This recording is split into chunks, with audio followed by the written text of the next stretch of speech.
سوال نمبر 1، پانچویں آسمان پر نبی کریم صلی اللہ علیہ وآلہ وسلم نے کس نبی کے ساتھ ملاقات کی تھی؟ جواب ہے حضرت ہارون علیہ السلام۔ سوال نمبر 2، چھٹے آسمان پر نبی کریم صلی اللہ علیہ وآلہ وسلم نے کس نبی کے ساتھ ملاقات کی تھی؟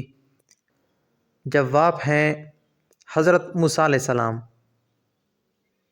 سوال نمبر 3، ساتویں آسمان پر نبی کریم صلی اللہ علیہ وآلہ وسلم نے کس نبی کے ساتھ ملاقات کی تھی؟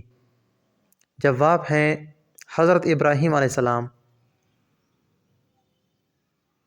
سوال نمبر 4، نبی کریم صلی اللہ علیہ وآلہ وسلم نے کس خاندان کے لیے چرواہے کے طور پر کام کیا تھا؟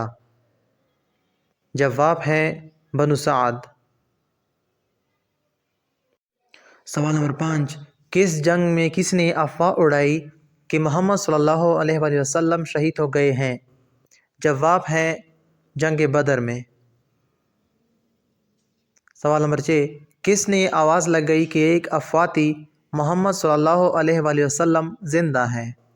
جواب ہے حضرت کعب بن مالک۔